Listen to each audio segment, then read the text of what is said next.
Hello everyone, good morning. I am Saurabh Pandey and welcome to all of you in my YouTube channel Saurabh Sir Physics. This is lecture 6 of electrostatics in which we are going to discuss about electric field due to a point charge at a point. किसी point charge से suppose we have to calculate electric field due to this point charge at a point P. It is at distance of r. So at a point P, a test charge is here and test charge will experience a force due to this charge in outward direction. So we can write the equation for force as F is equal to 1 upon 4 pi epsilon times Q, and test charge is Q naught. We can write it as Q naught divided by this distance r square and in direction of r cap. Electric field का definition यही है कि total area around a charge in which another charge either experience electrostatic attraction और repulsion. तो हम यहाँ से कह सकते हैं कि इस चार्ज के क्यू चार्ज से क्यू नॉट चार्ज जो आपका टेस्ट चार्ज है वो आर डिस्टेंस पे फोर्स एक्सपीरियंस करेगा, वो हमारी वैल्यू ये होगी यहाँ से। लेकिन हमें फाइंड क्या करना है, इलेक्ट्रिक फील्ड।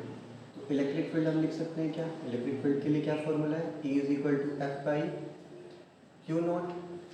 तो यहाँ हो जाएगा 1 upon 4 pi epsilon times Q naught divided by R square Q naught and R cap. ये हो जाएगा electric field 1 upon 4 pi epsilon times Q by R square R cap. ये हमारा इलेक्ट्रिक फील्ड निकल के आ जाएगा due to this charge at point P, that is at distance of R from this charge Q से charge Q naught R distance पे, उसके लिए आपने इलेक्ट्रिक फील्ड निकाल लिया E is equal to 1 upon 4 pi epsilon times Q by R square.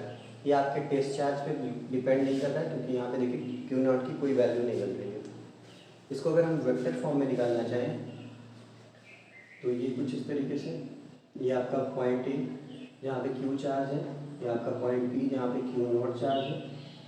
ये आप लिख सकते हैं R1 डिस्टेंस पे, ये आप लिख सकते हैं R2 डिस्टेंस पे, और ये जो फोर्स एक्सपीरियंस हो रहा है इसको लिख सकते हैं R, ये O, ये पॉइंट A, ये पॉइंट D। तो सिमिलरली जिसे हमने कूलाम फोर्स के लिए लिखा था vector form 1/4 pi epsilon times charge Q not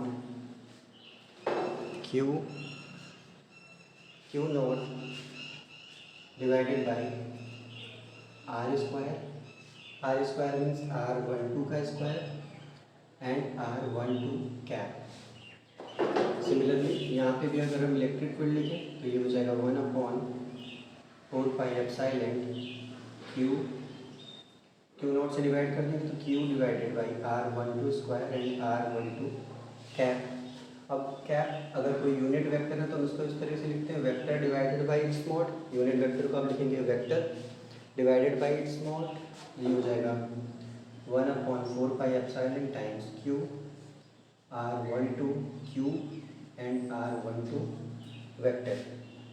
अब हम R12 vector we can write R12 vector as R2 minus R1। इस फॉर्म में अगर हम लिखें तो इसको हम लिख सकते हैं 1 upon 4 pi epsilon times Q divided by mod R2 minus R1 का क्यूब, और ये हो जाएगा R2 वेक्टर ब्रैकेट में R2 vector minus R1 vector. इस फॉर्म में अगर हम वेक्टर फॉर्म में लिखें इलेक्ट्रिक फील्ड, ये हमारा वैल्यू आ गया electric field due to a point charge at a point Q at a point P point पे अगर Q नॉट टेस्ट चार्ज रखा हुआ है तो वो ये इलेक्ट्रिक फील्ड की वैल्यू हो गई हमारे लिए।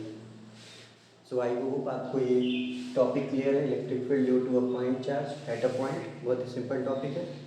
Thank you for watching and please like share and subscribe to my channel.